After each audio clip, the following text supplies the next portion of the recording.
فخر موجودات، صاحب لولاک، آمنہ کی لال حضرت محمد مصطفیٰ صلی اللہ تعالی علیہ وسلم نے ارشاد فرمایا کہ دع ما یریبک، اے میرے غلام جو شے تجھے شک میں ڈال رہی ہو اس کو چھوڑ دے، جو شے تجھے شک میں ڈال رہی ہو اس کو چھوڑ دے، کیونکہ شک ایک ایسی چیز ہے جو دل کو خراب کر دیتی ہے۔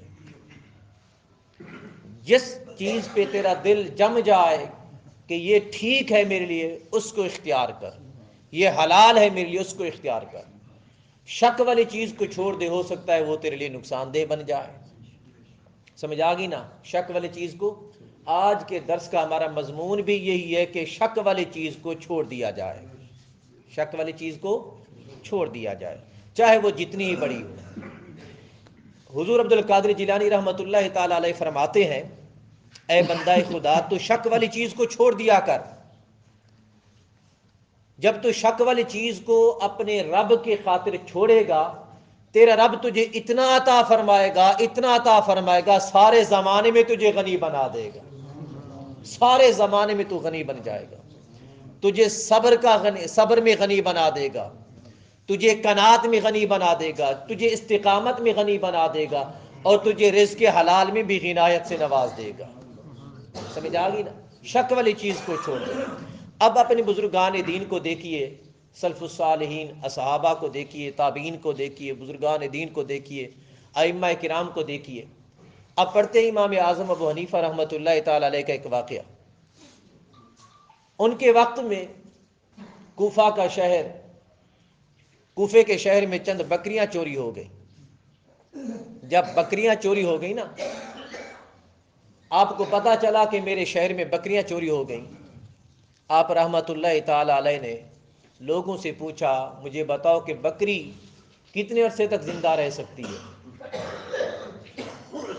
ایک اندازے کی جو اس کی عمر ہے، لوگوں نے بتایا کہ اتنا سال وہ زندہ رہ سکتی ہے، غالباً 7 سال بتائے لوگوں نے کہ 7 سال تک ایک بکری زندہ رہ سکتی ہے، اس کے بعد وہ ذبح ہو جاتی ہے اکثر اوقات۔ آپ رحمۃ اللہ تعالی علیہ نے فرمایا، آج کے بعد نعمان بن ثابت، یعنی ان کا نام ہے نعمان، ان کی کنیت ہے ابو حنیفہ، آپ نے فرمایا ابو حنیفہ نعمان بن ثابت آج کے بعد بکری کا گوشت نہیں کھائے گا، بکری کا گوشت نہیں کھائے گا۔ اب بکری کا گوشت نہ کھانا، اس کی کیا بڑی وجہ ہے؟ صرف اس لیے کہیں ایسا نہ ہو کہ چوری والی بکری کا گوشت میرے سامنے آ جائے اور میں کھا نہ بیٹھوں۔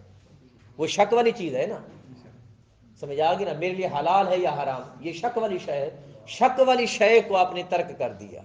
اب اس سے آگے ان کا تقویٰ دیکھیے ذرا۔ آپ نے سپاہی کو دیکھا، اسی مدت میں جو مدت بتائی گئی تھی کہ اسی مدت تک بکری زندہ رہ سکتی ہے، آپ نے ایک سپاہی کو دیکھا، فوجی کو دیکھا کہ وہ دریا کے کنارے بیٹھے بکری کا گوشت کھا رہا تھا، جو کچھ اس سے بچا اس نے دریا میں پھینک دیا، بچا ہوا گوشت سپاہی نے دریا میں پھینک دیا۔ آپ نے فرمایا اس کا مطلب یہ ہوا آج کے بعد مچھلی بھی نہیں کھانی، آج کے بعد مچھلی بھی نہیں کھانی۔ مچھلی کیوں نہیں کھانی؟ ہو سکتا ہے کہ مچھلی وہی گوشت کھا لے اور وہی مچھلی مچھیرا پکڑ کر میرے سامنے نہ لے آئے، یہ شے نقصان دیتی ہے تقویٰ کو۔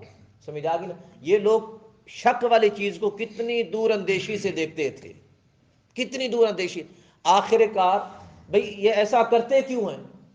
آخر اس کا نقصان ہے تو امام اعظم ابو حنیفہ جیسا جوان چھوڑ رہا ہے اس کو۔ اب اس سے آگے ذرا دیکھیے، امام ابو یوسف رحمۃ اللہ تعالی، یہ استاد کا حال ہے، اب شاگرد کا حال بھی سنیے گا۔ امام ابو یوسف رحمۃ اللہ تعالی علیہ امام اعظم ابو حنیفہ کے شاگرد ہیں، اور بہت بڑے مایہ ناز شاگرد ہیں۔ کئی معاملات میں انہوں نے اختلاف بھی کیا اپنے استاد سے، کئی معاملات میں، یعنی فقہی طور پر بہت بڑے استاد علامہ ہیں امام ابو یوسف رحمۃ اللہ تعالی علیہ نے، آپ لوگوں نے نام سن رکھا ہوگا ان کا۔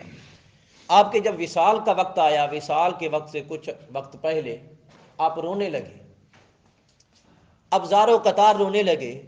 جب وجہ پوچھی گئی تو آپ نے بتایا اس لیے روتا ہوں، ایک مرتبہ میں عدل سے کنارہ کش ہو گیا تھا، انصاف سے، کیونکہ آپ قاضی تھے نا، آپ قاضی وقت تھے، جج تھے۔ آپ نے فرمایا کہ میں انصاف کرنے سے قاصر رہ گیا تھا۔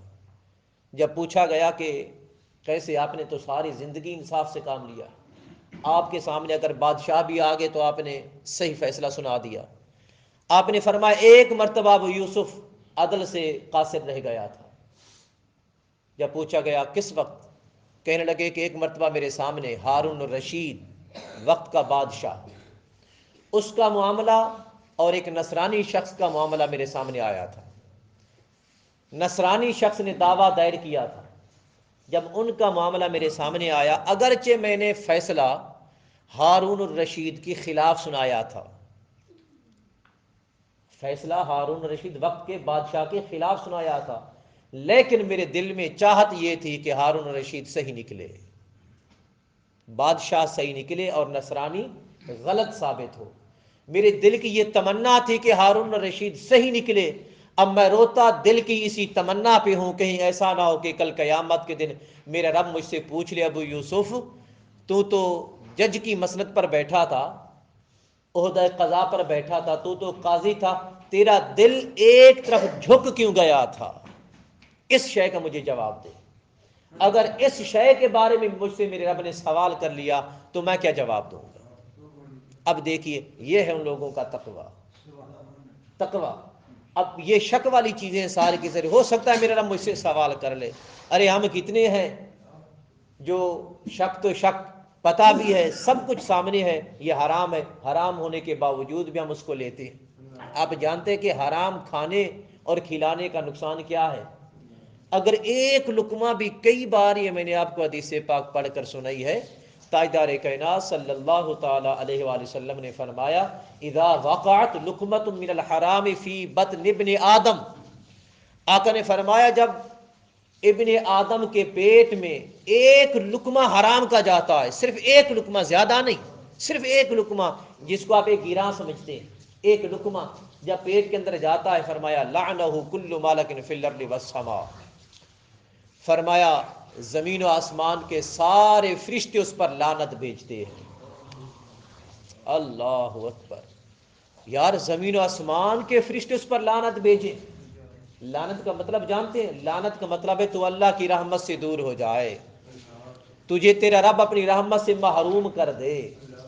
اب حقیقتاً جو فرشتوں کا کام ہے وہ یہ ہے کہ جب وہ اللہ کی عبادت بجا لاتے ہیں، اللہ کی ڈیوٹی بجا لاتے ہیں، تو پھر یہ قرآن مجید میں آیا ہے، وہ اہل ایمان کے لیے دعائے مغفرت کرتے ہیں، مولا اہل ایمان کے گناہوں کو معاف کر دے، اہل ایمان کی بخشش فرما، اہل ایمان کو جہنم سے بچا، مولا کریم اہل ایمان کو جنتی بنا، مولا کریم امت مصطفیٰ کی بخشش فرما، وہ یہ دعا کرتے ہیں۔ لیکن جب بندہ لقمہ حرام کھاتا ہے، حرام کا لقمہ کھاتا ہے، وہی مغفرت کی دعا کرنے والے فرشتے پھر دعا کر رہے ہوتے، مولا اس بندے کو اپنی رحمت سے دور کر دے، اس پر اپنی لعنت بھیج دے، اس پر اپنی لعنت بھیج دے۔ یہ کتنا بڑا انوکھا واقعہ وقت ہے۔